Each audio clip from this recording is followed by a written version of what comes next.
कैसे हैं सबके सब? बहुत अच्छे। मैं इनवाइट करना चाहता हूं सीईओ ऑफ PWOIS हमारे sir Sumit Rewari sir. Sumit Rewari sir ने यूपीएससी के बारे में ओनली आईएएस PWOIS की जर्नी, जो आप आज सभी चाहे बैचेस हो या फिर बाकी सारी चीजें होते हो देखते हैं, उन सभी के पीछे जो सोच है वह सर की है। नमस्कार लखनऊ। ये हुई ना बात यार, लखनऊ का बहुत भोकाल सुना है सच में। आप लोगों में बहुत मिठास है और आज इस सेशन में आके तो बहुत ही जबरदस्त लग रहा है, जबरदस्त वाइब्स हैं। ABCD से शुरुआत करते हैं। A फॉर,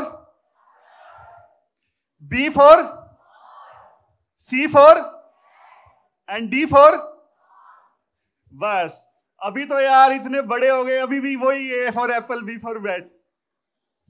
कुछ तो नया करो। देखो ये जो ABCD है ना, पूरी की पूरी जो लाइफ है ना ABCD में समाई हुई है। कैसे? A फॉर आफ्टर, बोलो साथ साथ बोलो। A for, B for birth, B for, C का बाद में बताता हूं, D फॉर डेथ, लाइफ समाप्त। बीच में जो C है ना, C का मतलब है चॉइस। आज आप लोग यहां पे मौजूद हो ना, पूरी की पूरी लाइफ अपनी डिपेंड करती है चॉइसेस पे, हम लाइफ में क्या चूज करते हैं। आज इस कॉलेज के भी स्टूडेंट्स हैं, उन्होंने चूज किया कि हमें इस कॉलेज में एडमिशन लेना है। आप में से बहुत सारे बच्चे ऐसे हैं जो यूपीएससी की तैयारी ऑलरेडी कर रहे हैं। आपने डिसाइड किया कि हमें यूपीएससी की तैयारी करनी है। मतलब जन्म से लेके अभी तक जितने भी डिसीजंस आपने लिए हैं ना, जितनी भी चॉइसेस आपने ली है ना, उसी के बदौलत आज हम सब लोग यहां पे मौजूद हैं।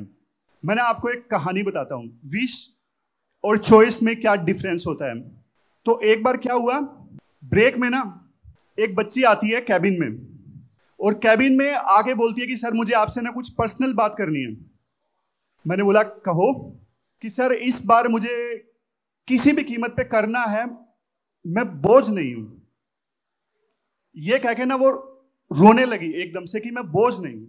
मैंने पूछा कि आप बताइए हुआ क्या है।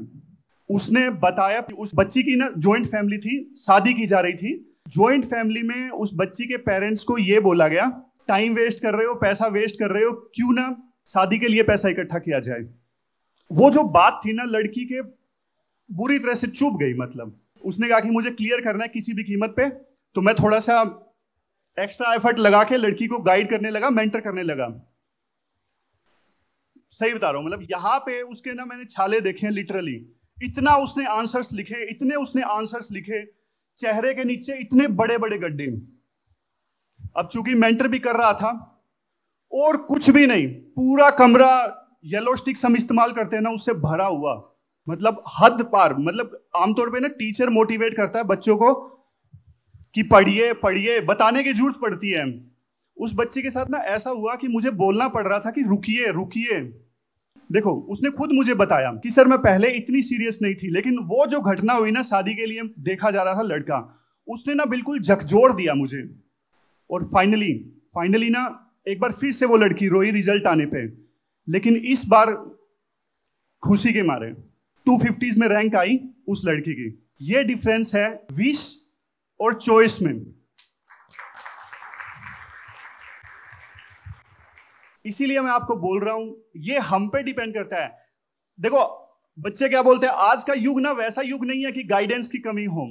सबको पता है रिवीजन टाइमली करनी है, आंसर राइटिंग करनी है, मॉक टेस्ट हमें लगाने हैं ज्यादा से ज्यादा, PYQ अटेम्प्ट करने हैं, सबको पता है। बात है इंप्लीमेंटेशन की, बात है डिटर्मिनेशन की। विल पावर का ना आपको एक जबरदस्त एग्जांपल देता हूं। ये है सी, इनको ना एक डिफॉर्मिटी है फोकोलीमिया, जिसकी वजह से इनके जो आर्म्स हैं वो डेवलप नहीं हो पाए। लेकिन शायद ही ऐसा कोई काम हो जो ये अपने आप से ना कर सके।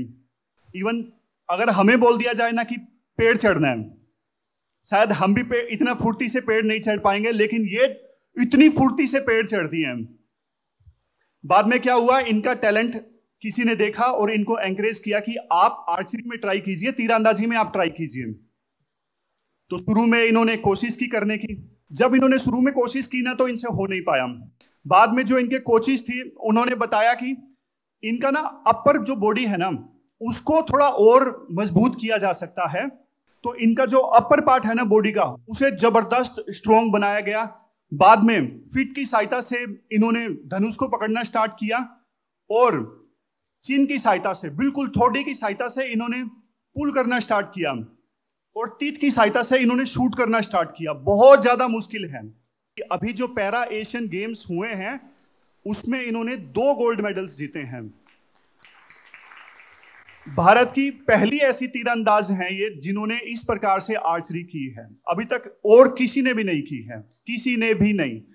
ऐसे भी आपको लोग मिलेंगे, ऐसे बच्चे मिलेंगे अक्सर जो ये शिकायतें करते हैं कि सर हमें बनना तो है आईएएस, क्रैक तो सिविल सर्विसेज करना है, लेकिन ना पढ़ने का मन नहीं करता। वो सिर्फ एक विश है कि हमें करना है, डिटर्मिनेशन नहीं है, विल पावर नहीं है।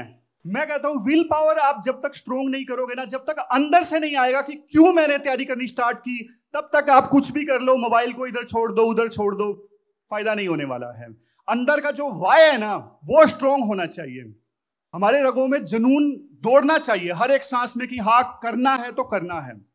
मोबाइल में आप रील्स भी देखने लगोगे ना अच्छा नहीं लगेगा, गिल्ट आएगा अंदर से कि नहीं यार ये नहीं करना, ये टाइम वेस्ट नहीं करना है। वो तब आएगा जब विल पावर स्ट्रोंग होगी। एक फेमस कोट है, उठो जागो और तब तक मत रुको जब तक कि लक्ष्य की प्राप्ति ना हो जाए। जागने का मतलब ही ये है कि सेल्फ अवेयरनेस। ये क्या दिख रहा है आपको? डॉट दिख रहा है, ठीक है। ये क्या दिख रहा है? Multiple dots. क्या पहले वाले डॉट को पहचान लोगे? जो पहले वाला डॉट था ना वही था हमारा एम। क्या करते हैं हम? धीरे धीरे स्टार्ट तो करते हैं, धीरे धीरे बहुत सारी चीजें डिस्ट्रैक्शंस के तौर पे आ जाती हैं और हमारा जो मेन फोकस है ना वो धीरे धीरे खत्म होता जाता है। हमें क्या करना है, जो मेन डॉट है ना, जो मेन फोकस है, सिर्फ उसी पे आपकी निगाहें होनी चाहिए। तो ये सारे जो है ना ये हैं डिस्ट्रैक्शंस और कुछ नहीं है। लास्ट में ये बिल्कुल सिविल सर्विसेज को क्रैक करना, यही मेन फोकस होना चाहिए। बाकी जितनी भी डिस्ट्रैक्शंस है छोड़ दो बिल्कुल। हमारे माइंड में ना हमेशा 2 टाइप के थॉट्स आते हैं, ऐसा कभी नहीं होता। मतलब जो बहुत ज्यादा मेडिटेशन कर लेते हैं ना वो मन को कंट्रोल कर लेते हैं कि कुछ भी थॉट्स माइंड में नहीं आ रहे हैं। अदरवाइज ना हमेशा हमेशा आप एक बात याद रखिएगा, कुछ ना थॉट्स हमारे माइंड में आते ही रहेंगे, आते ही रहेंगे। कभी ऐसा होता ही नहीं कि माइंड विचारों की जो प्रोडक्शन है उसे खत्म कर दे, कभी नहीं हो सकता ऐसा। जैसा स्टूडेंट चाहते हैं वैसा ही होता है पीडब्ल्यू ओनली आईएएस में। तो उसी के हिसाब से अब लखनऊ में पीडब्ल्यू ओनली आईएएस आ गया है। Thank you so much sir. Thank you sir. तो एक बात बताइए कि यहाँ इतने सारे लोग बैठे हैं, ठीक है, तो आपकी थोड़ी आईक्यू चेक करूं, आपसे कुछ लखनऊ के बारे में पूछूं। बड़ा इमामबाड़ा जब बना था उसका पर्पस क्या था? उस समय जो है भूखमरी वगैरह बहुत ज़्यादा थी, उस चीज़ को जिससे रोजगार पा सकें लोग, इस वजह से इमामबाड़ा की स्थापना की गई और उसको स्थापित करने में काफ़ी समय लगा। उसी बहाने उन लोगों को रोजगार मिला, इस वजह से किया गया था। बहुत सही आंसर है आपका, वेरी गुड। 1780 में इसकी स्थापना की गई थी ताकि लोगों को रोजगार दिया जा सके। Absolutely right answer. बहुत ही आप एक इंटेलेक्चुअल और सीरियस कैंडिडेट भी लगते हैं एंड गॉड ब्लेस यू। सही जवाब है, थैंक यू सो मच। ऐसी क्विजेस वगैरह अभी होती रहेगी और नॉलेज ब्रश अप करते रहो, अच्छे अच्छे सवाल पूछेंगे, हैम्पर मिलेंगे। देखो थैला बढ़िया सा है यहाँ पे। आपने बाहर मुझे बताया था कि आप पीडब्ल्यू ओनली आईएएस के स्टूडेंट हैं एंड शायद आपने किसी बैच को ज्वाइन भी किया है। कौन सा बैच है? बैच है संकल्प 2.0। ओके। सो आपका क्या एक्सपीरियंस है? क्या आप चाहते हैं कि हम उसमें कोई सुधार करें, कोई रिफॉर्म करें, या फिर आपके क्या एक्सपीरियंस रहे? प्लीज शेयर कीजिए। नहीं मैम, हमारे एक्सपीरियंस बहुत अच्छे हैं। My experience is absolutely fine.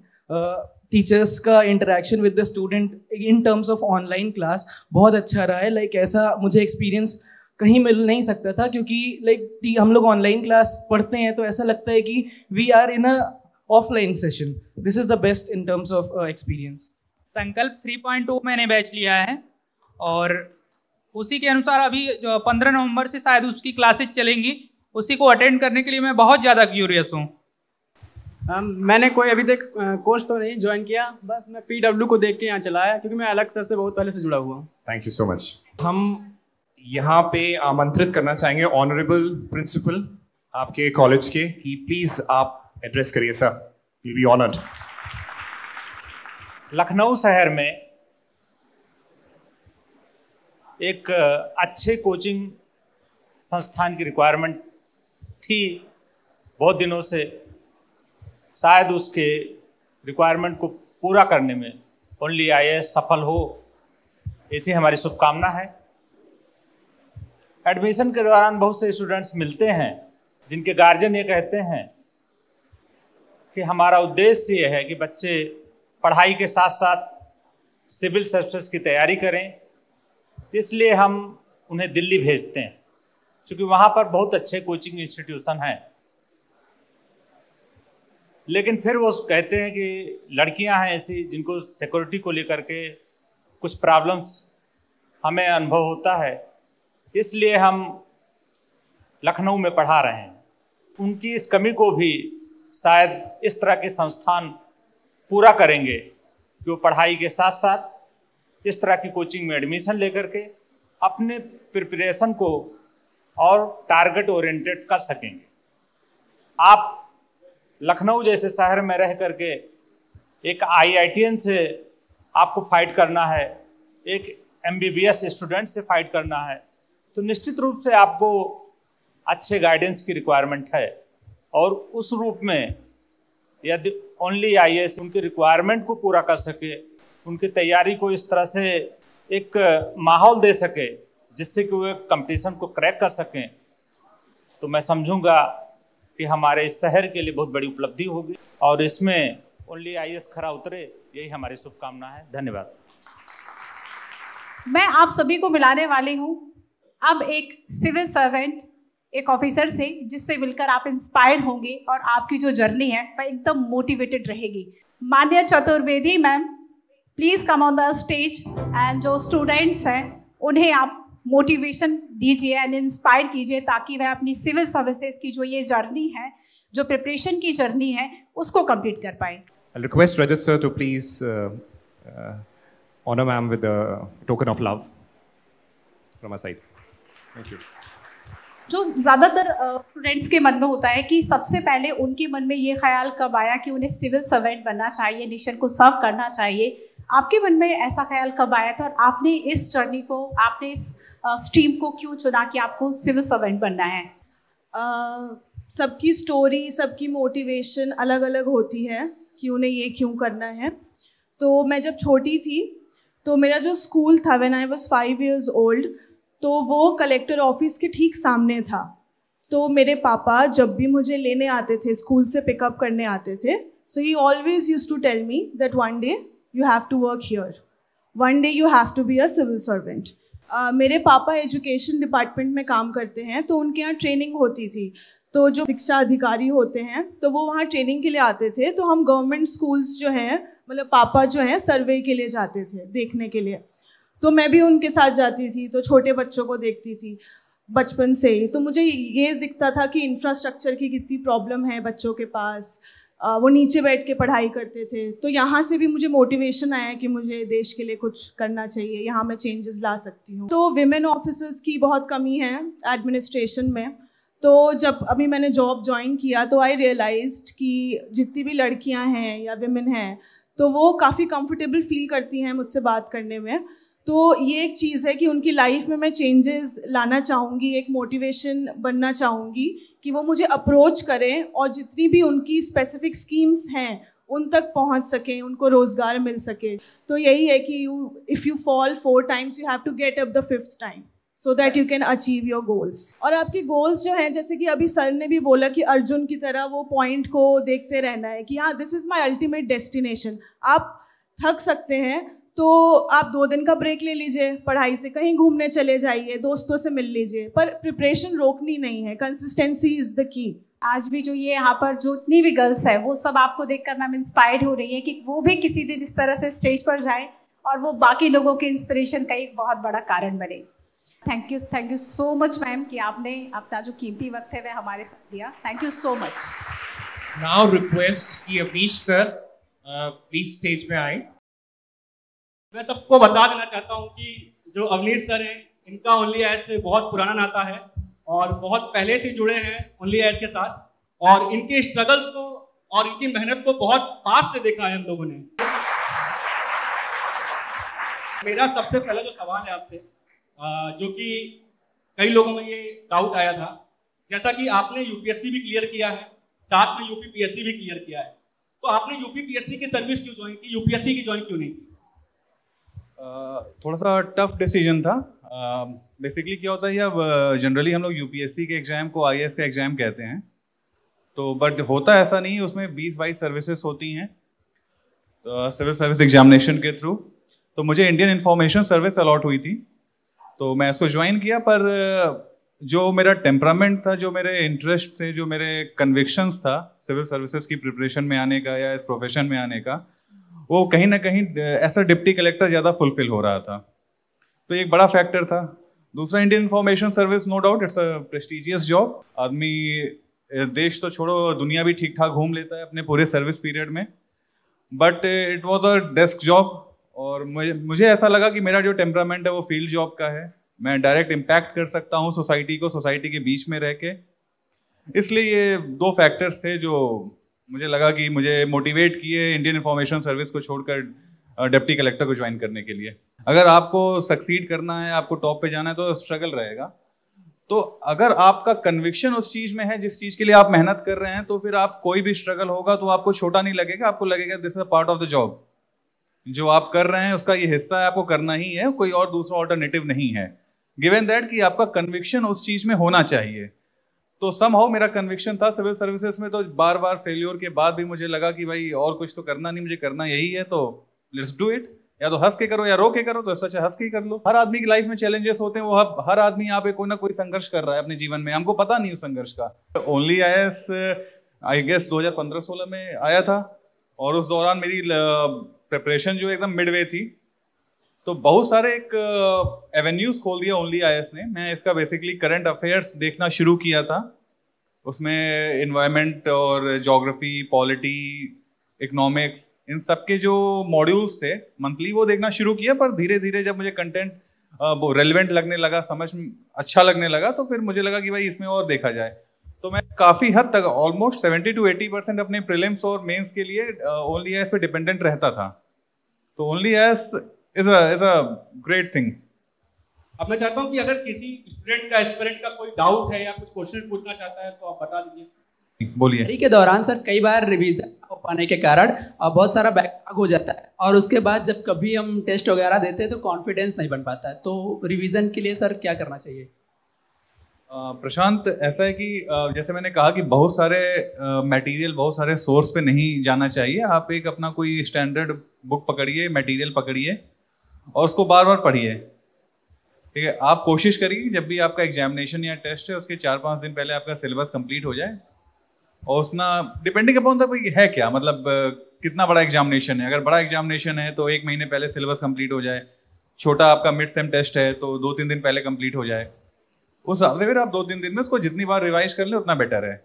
अभी हमारी पीडब्ल्यू टीम को एक बड़ी इंफॉर्मेशन मिली है, एक चीज कि सर की जो मदर हैं वो इसी कॉलेज में सर्विस करती हैं। तो मैं चाहूंगा कि मैम स्टेज में आए और token of love, of appreciation ma'am के साइड से बोले। Thank you so much sir, thank you so much sir, thank you. आपको थोड़ा सा इंट्रोड्यूस भी करवाते हैं faculties of PW only IAS से, ठीक है। सबसे पहले मैं इनवाइट करता हूं Bharat sir and Sumit Arora sir. अब सर से कोई पढ़ा है?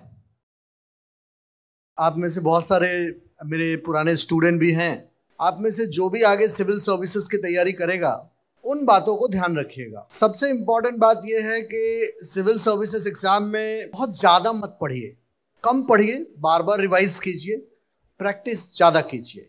सिविल सर्विसेज एग्जाम से रिलेटेड ये सबसे बड़ा मिथ है कि आप अगर 16-18 घंटे पढ़ेंगे तभी आपका सिलेक्शन होगा। और जैसा अभी अवनीश सर ने कहा कि आप प्रीवियस ईयर्स क्वेश्चन की प्रैक्टिस जरूर कीजिए। उसके अलावा सिविल सर्विसेज एग्जाम में सक्सेस का एज सच कोई फॉर्मूला है नहीं। लंबे समय तक आप पढ़ेंगे, आपको सक्सेस मिल जाएगी। इस एग्ज़ाम में पेशेंस आपको रखना है, लगातार एग्ज़ाम ओरिएंटेड पढ़ाई करनी है और बहुत ज़्यादा चीज़ें जानने की कोशिश नहीं करनी। हमेशा पढ़ते समय रिस्क और रिवॉर्ड का ख्याल रखिए कि कोई भी चीज़ मैं पढ़ रहा हूँ तो इसमें कितना टाइम लगा रहा हूँ और रिवॉर्ड क्या मिलेगा। अगर मैं किसी चीज़ में 1 महीने का समय लगा रहा हूँ और मुझे अगर 2 क्वेश्चन वहाँ से मिलना है, तो एक प्रूडेंट अप्रोच ये होगा कि मेरे पास जब समय बचेगा तब मैं उस चीज़ को पढ़ूंगा। एक इम्प्रैक्टिकल अप्रोच ये होगा कि मैं सबसे पहले उसको फिनिश करूंगा तो ही आगे बढ़ूंगा। तो इसीलिए एक प्रैक्टिकल अप्रोच रखिए। सर, सबसे पहले मैं लखनऊ की इस पावन धरती से आप सभी का पीडब्ल्यू परिवार की तरफ से बहुत बहुत स्वागत करता हूं। सबसे एक कॉमन थीम जो हमने देखी वो संघर्ष के ऊपर बहुत बोला गया। आप देखिए, एक चीज है, बर्थ से लेके डेथ तक केवल संघर्ष ही संघर्ष है। जब संघर्ष करना ही है तो फिर मजा लेके संघर्ष करो, सीधी सी बात है। नहीं तो फिर रो पिट करके फिर संघर्ष करोगे, इससे ज्यादा कुछ नहीं। भगवान राम को भी अगर राम बनाया है तो उसके संघर्ष ने ही उनको बनाया है राम। भगवान कृष्ण को उठा करके देखो तो भी तुमको क्या दिखाई देगा? जेल में जन्म हो रहा है, मामा पीछे पड़ा हुआ है, संघर्ष ही संघर्ष दिखाई देगा और कुछ नहीं है। तो मैं तुमको ये बताना चाहता हूं कि कम से कम आपको अपनी इस जर्नी को जो स्टार्ट करना है, ये एक लॉन्ग जर्नी है, लेकिन इसको इंटरेक्टिव वे में लेकर के चलिए। जब संघर्ष करना ही है तो मजा लेकर के संघर्ष करो। टॉप 3 रैंकर्स जो है ना, उनका रिजल्ट मैं अनाउंस कर रहा हूं। उनको 100% स्कॉलरशिप मिलेगी ऑफलाइन कोचिंग में फॉर सिविल सर्विसेज। जिनको फुल स्कॉलरशिप मिल रही है, रैंक 3 आया है, इनका नाम है Prashant Verma. Huge round of applause for him. Thank you. Okay, second rank जिनका आया है, जिनको अगेन 100% स्कॉलरशिप मिल रही है, इनका नाम है Vikrant Singh Jalal. The second person from balcony. Great, congratulations. The first rank, sir आप नाम लेना चाहेंगे इनका? कोई गैस है क्या? मतलब कोई आपने आपको कंटेंडर समझता है रैंक 1 का?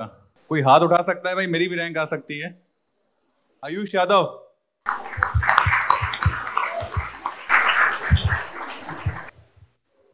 Thank you so much sir, thank you so much sir. ये कुछ जो हमारे कोर्सेज के ऑफरिंग्स हैं, जैसे फर्स्ट 500 ऑफलाइन स्टूडेंट के लिए 20% ऑफ होगा, और ऑफलाइन में हमारी फीस 56,000 है, 55,999, और हाइब्रिड की फीस जो ऑनलाइन ऑफलाइन हाइब्रिड, जिसमें 39,990 रुपीज़ है। यूपी पीएससी के लिए हमारे कोर्स का फीस 35,000 है और हाइब्रिड फीस 24,000 है, और दोनों का कंबाइंड 67,000 है। एक चीज, मैं बाकी फैकल्टीज को एकदम एक साथ बुला रहा हूं। Thapa sir, Mrityunjay sir, Salim sir, Nishant sir, Akshat sir and Manju ma'am, ठीक है? हेलो फ्रेंड्स, कैसे हैं आप सभी? अब देखिए, दिल्ली से टीम आई है, ठीक है, और हम हैं लखनऊ के, और आप सब भी हैं लखनऊ के, तो सब मुस्कुरा तो रहे हैं, लेकिन इनको भी बता दीजिए कि आपके अंदर कितना जोश है। तो मैं एक बार आपसे कस के पूछूंगा, उतनी ज्यादा, है ना, स्क्वायर में आपको आवाज आनी चाहिए। सो गाइस, हाउस द जोश। दिल्ली को बता दो कि लखनऊ वाले भी अब सिलेक्शन लेंगे। मैं आपको ज्योग्राफी पढ़ाऊंगा, तो ज्योग्राफी में आप मेरे साथ जुड़ेंगे। बच्चों, मैं निशांत श्रीवास्तव आप लोगों के साथ पॉलिटी में जुड़ूंगा। Hello everyone. बहुत सारे लोग एक्चुअल में मुझसे पहले भी पढ़ रहे हैं, आई थिंक यूपीपीएससी बैच में। मैं अक्षत द्विवेदी, और आप लोगों के साथ आईआर और इंटरनल सिक्योरिटी के लिए, और कभी कभी मैं पॉलिटी के साथ भी आप लोगों को गाइड करूंगा, और वहाँ पे जो भी रिसेंट डेवलपमेंट्स हो रहे हैं उनके बारे में डिस्कस करूंगा। हेलो लखनऊ, कैसे हैं आप सब? बढ़िया ना? और बढ़िया ही रहेगा, क्योंकि अब हम लोग यहाँ पर आ रहे हैं, तो आप लोगों का जो भी सपना है सिविल सर्विसेज में जाने का, पूरी कोशिश की जाएगी कि उस सपने को पूरा किया जाए। तो माई सेल्फ डॉक्टर सलीम, मैं science and technology science and technology में जो भी आपको गाइडेंस होगी वो प्रोवाइड करने की पूरी कोशिश करूंगा, जिससे कि आप अपने सपनों को पूरा कर सकें। Thank you. 5 मिनट लेते हैं, क्विज के लिए वादा करा था हमने आप लोगों को। Yes sir, Rajat sir.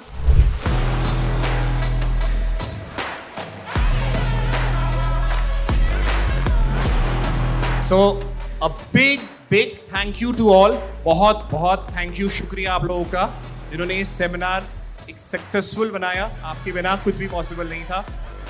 Please जो भी करें बहुत मेहनत करें, फोकस से करें, अपने गोल को हमेशा सामने रखिए और अपना गोल अचीव करिए। ठीक है, thank you so much. Thank you so much.